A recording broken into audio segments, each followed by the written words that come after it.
Have you ever felt like you're playing a game where the rules are constantly changing and nobody seems to be telling you what they are? Perhaps you've seen someone rise to a position of power, not necessarily through merit or hard work, but seemingly through a series of calculated moves and strategic alliances that left you wondering, how did they do that?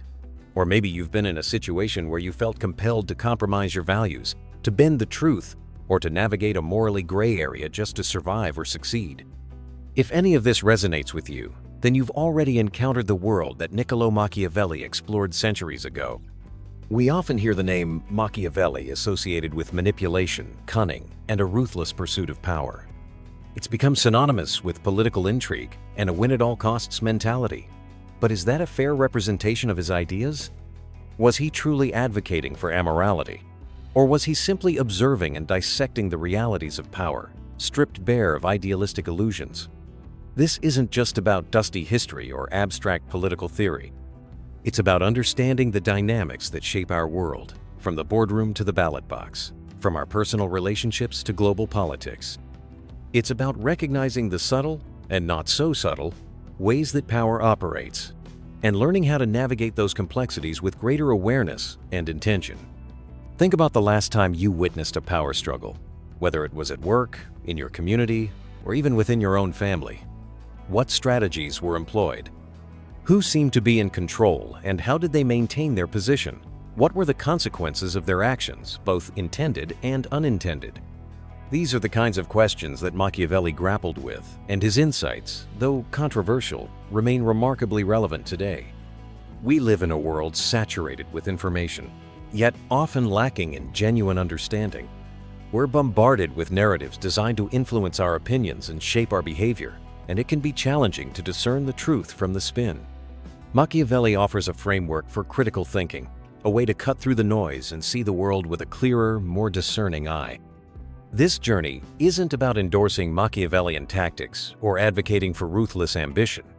It's about understanding the underlying principles that govern human behavior in the pursuit of power. It's about recognizing the trade-offs that leaders often face, the ethical dilemmas they confront, and the consequences of their choices. It's about developing a more nuanced perspective on the nature of leadership and the responsibilities that come with it. We'll delve into some of Machiavelli's core concepts, exploring his views on virtue, fortune, and the delicate balance between love and fear. We'll examine historical examples and contemporary scenarios to illustrate how his ideas play out in the real world. And we'll challenge ourselves to consider the ethical implications of his philosophy, asking whether his pragmatic approach to power can be reconciled with our own moral compass. This exploration is designed to empower you, not just as a passive observer of the political landscape, but as an active participant in shaping your own destiny. By understanding the mechanics of power, you can become more resilient, more discerning, and more effective in navigating the complexities of modern life. This isn't about becoming a Machiavellian yourself, but about understanding the Machiavellian forces that are already at play all around you. Let's pivot from a broad overview to the specific psychological underpinnings that fueled Machiavelli's observations. It's one thing to acknowledge the existence of power dynamics, but quite another to understand why people are so drawn to and often manipulated by them. Central to this understanding is the concept of psychological projection, a defense mechanism where individuals attribute their own unacceptable thoughts, feelings, and motives onto others. Consider the leader who constantly accuses their rivals of being power-hungry. Might they, in reality, be projecting their own ambition onto those rivals? Machiavelli astutely recognized this tendency, understanding that individuals often fail to see their own flaws mirrored in their actions, instead focusing on the perceived shortcomings of others. Deeper than simple projection is the human susceptibility to cognitive biases. These are systematic patterns of deviation from norm or rationality in judgment. Confirmation bias, for example, compels us to seek out information that confirms our existing beliefs, while discounting evidence to the contrary. For a prince, surrounded by sycophants eager to please, this bias can be particularly dangerous. They may only hear what they want to hear, blinding themselves to the true state of affairs within their principality. Similarly, the halo effect can lead us to overestimate the qualities of someone based on a single positive trait. A charismatic leader, for example, may be perceived as competent and trustworthy in all areas, even if there is no objective evidence to support that belief. Another crucial layer is the inherent human need for structure and certainty, especially during times of upheaval. Machiavelli understood that in periods of chaos, people are often willing to cede power to a strong leader, even if that leader is ruthless, simply for the promise of stability and order. This taps into our primal fear of the unknown, our desire for a sense of control in a world that often feels unpredictable. Think of historical instances where populations, facing economic collapse or social unrest, have embraced authoritarian figures who promised swift solutions and a return to normalcy. The allure of decisive action, even if it comes at the cost of individual freedoms, can be incredibly powerful. In addition, consider the role of social identity theory.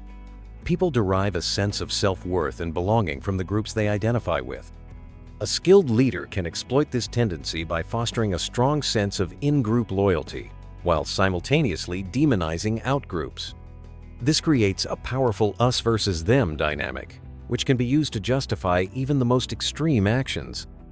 The leader becomes the champion of the in-group, protecting them from perceived threats posed by the out-group. This is not simply about rational self-interest. It's about tapping into deep-seated psychological needs for belonging, validation, and protection. Conversely, Machiavelli was also aware of the psychological impact of fear and intimidation. While he argued that it's better to be feared than loved, if one cannot be both, he also cautioned against excessive cruelty. A leader who inspires too much fear risks alienating their subjects, creating a breeding ground for resentment and rebellion.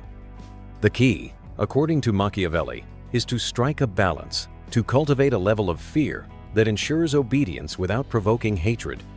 This requires a keen understanding of human psychology, an ability to anticipate how people will react to different forms of coercion and manipulation. The psychology of power is a complex and multifaceted field, and Machiavelli was, in many ways, a pioneer in this area. Now, consider how this applies when you find yourself in a situation where you feel pressured to compromise your integrity. Perhaps you're asked to endorse a product you don't believe in, or to support a policy that you know is harmful. What internal dialogue do you engage in? Do you justify your actions by telling yourself that everyone does it, or that it's just business? This is where self-awareness becomes paramount. It's about honestly confronting your own motivations and recognizing when you're rationalizing behavior that you know, deep down, is wrong. To augment this understanding, let's examine the concept of moral disengagement, a psychological mechanism that allows individuals to selectively deactivate their moral standards in order to perform acts that would otherwise be considered reprehensible.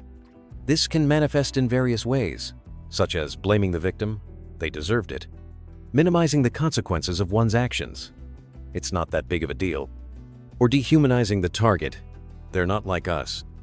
A leader, for instance, might convince themselves that sacrificing a few individuals for the greater good of the state is justifiable, thereby circumventing their own moral qualms. Reflect on a time when you witnessed someone in a position of authority abusing their power. What were the warning signs? Did you notice a gradual erosion of ethical boundaries, or a sudden and dramatic shift in behavior? Often, the path to moral compromise is a slippery slope, with each small transgression making it easier to justify the next. This is why it's so important to establish clear ethical guidelines and to hold oneself and others accountable for upholding them. Think about the power dynamics within your own social circles. Are there individuals who consistently dominate conversations, dismiss opposing viewpoints, or manipulate others to get their way? How do you respond to these behaviors? Do you challenge them directly, or do you remain silent out of fear of confrontation?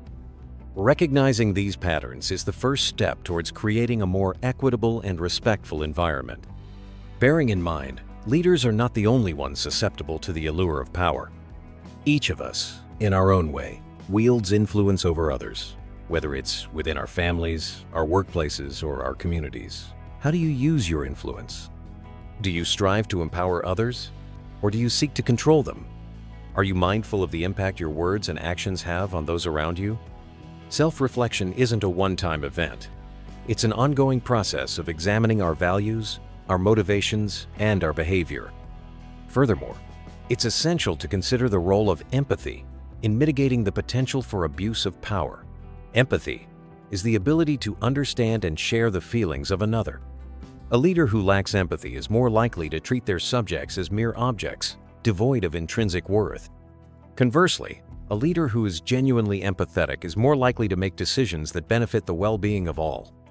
Now, consider how cultivating empathy in your own life can help you to become a more ethical and compassionate individual, less prone to the temptations of power. Let's now turn our attention to actionable strategies one can employ to navigate the power-laden landscapes Machiavelli described, without sacrificing personal integrity.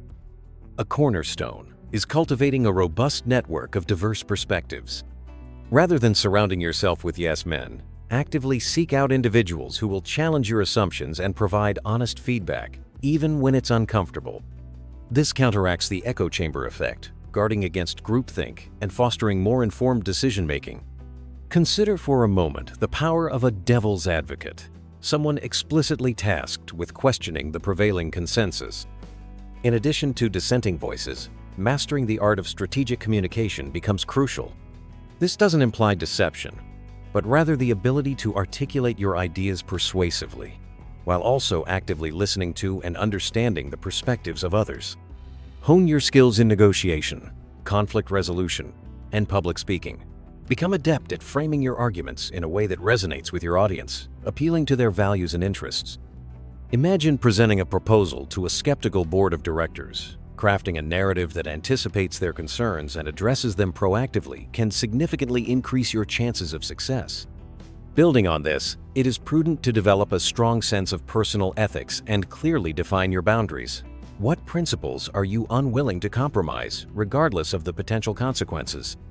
Articulating these values explicitly serves as a compass, guiding your decisions in morally ambiguous situations.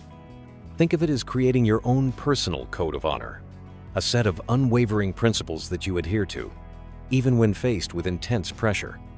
This provides a solid foundation for resisting unethical requests and maintaining your integrity. Complementing your personal code, cultivate emotional intelligence. This involves understanding and managing your own emotions, as well as recognizing and responding to the emotions of others. Recognize that power dynamics often trigger strong emotional reactions, such as fear, resentment, or envy. By becoming more attuned to these emotions, you can avoid making impulsive decisions and respond more thoughtfully and strategically. Envision a scenario where you are publicly criticized by a superior. Responding with composure and self-assurance, rather than defensiveness or anger, can demonstrate strength and maintain your credibility. A further practical technique involves learning to effectively document interactions and decisions. Keeping a detailed record of conversations, agreements, and directives can protect you from potential misrepresentations or attempts to shift blame. This creates a verifiable audit trail that can be invaluable in resolving disputes and holding others accountable. Picture a situation where a colleague attempts to deny a promise they made. Having a written record of the agreement can prevent them from backtracking and safeguard your interests. Another crucial layer is developing skills in discerning credible information from misinformation. In an age of rampant disinformation, the ability to critically evaluate sources and identify biases is essential for making sound judgments. Learn to distinguish between facts and opinions, and be wary of narratives that seem too good to be true. Imagine encountering a news article that confirms your existing beliefs. Before sharing it, take the time to verify the source and assess the evidence presented. This helps ensure that you are basing your decisions on accurate information rather than propaganda or speculation. Reflecting on this journey so far, it's as if we've been navigating a complex labyrinth, each turn revealing a new facet of the human condition under the pressures of power. The walls of this labyrinth, initially appearing solid and immutable, begin to subtly shift as we recognize the psychological forces that shape our perceptions and actions. We start to see how the very architecture of the maze is influenced by our own biases, fears, and desires, creating a reality that is both personal and profoundly interconnected. The tools we've gathered along the way, the lens of self-awareness, the compass of ethical clarity, the map of emotional intelligence, are not merely instruments for survival, but keys to unlocking hidden passages. They allow us to transcend the limitations of the maze, to glimpse the landscape beyond its walls, and to chart a course that aligns with our deepest values. It's akin to a cartographer meticulously surveying uncharted territory, not simply to conquer it, but to understand its contours, its resources, and its potential for growth. Drawing these threads together, we begin to perceive a pattern, a recurring motif in the tapestry of human interaction. It's the dance between vulnerability and strength, between the yearning for connection and the fear of exploitation. We see how the pursuit of power, often driven by a desire for security and control, can paradoxically lead to isolation and alienation. The very mechanisms we employ to protect ourselves can become the instruments of our own undoing. In light of these insights, the path forward becomes clearer, not as a straight line to a predetermined destination, but as a spiral, constantly circling back on itself. Each revolution offering a new perspective and a deeper understanding. It's a journey of continuous learning and refinement, a process of becoming more fully human in the face of inherent challenges. Like a sculptor chipping away at a block of stone, we are constantly shaping and reshaping ourselves, revealing the inherent beauty and resilience within. As we pivot towards the final reflection, it's important to recognize that this exploration is not an end in itself, but a beginning. It's an invitation to engage more consciously and deliberately with the world around us, to challenge the status quo, and to advocate for a more just and equitable society. It's about recognizing our own agency, our own capacity to influence the course of events, and to create a future that reflects our highest aspirations. It is comparable to a seed planted in fertile ground, awaiting the nurturing rain and sunlight to sprout and flourish, bearing fruit for generations to come. Ultimately, our exploration of Machiavelli's world and the psychological currents that underpin its power dynamics leads us to a fundamental truth. The arena of influence is not a battlefield to be conquered, but a mirror reflecting our own humanity. The shrewd observations of the prince are not a manual for manipulation, but a stark reminder of the choices we face in every moment, the delicate balance between ambition and integrity, between self-preservation and the common good. The true power, it turns out, does not reside in dominating others, but in mastering ourselves. It's about recognizing the subtle ways in which we are all susceptible to the allure of authority, the seductive promise of control, and the insidious temptation to compromise our values for the sake of expediency. It's about cultivating a deep sense of self-awareness, a relentless honesty in confronting our own biases and motivations, and an unwavering commitment to ethical principles that transcend the shifting sands of circumstance. This journey is not about becoming cynical or disillusioned, but about embracing a more realistic and nuanced understanding of the world. It's about recognizing that power is a double-edged sword, capable of both great good and great harm, and that the responsibility for wielding it wisely rests with each of us. It's not about retreating from the arena of influence, but about engaging with it more consciously and deliberately, armed with the knowledge and the tools to navigate its complexities with grace and integrity. The lessons of Machiavelli, filtered through the lens of modern psychology, offer a profound opportunity for personal growth and transformation. By understanding the dynamics of power, we can become more resilient to manipulation, more discerning in our judgments, and more effective in our actions. We can learn to resist the pressure to conform, to challenge the status quo, and to advocate for a world that reflects our highest ideals. The power to shape our reality lies not in brute force or cunning deception, but in the courage to be authentic, the compassion to empathize with others, and the wisdom to act in accordance with our conscience. The true practice begins now, not in the grand halls of political power, but in the quiet moments of self-reflection, in the everyday interactions that shape our relationships, and in the choices we make that define our character. It's about cultivating a sense of inner strength and moral clarity that guides us through the labyrinth of life, not as puppets of fate, but as conscious architects of our own destiny. The world needs leaders who are not driven by ego or ambition, but by a genuine desire to serve the greater good. And that leadership begins with each of us, in the way we live our lives, the values we uphold, and the legacy we leave behind.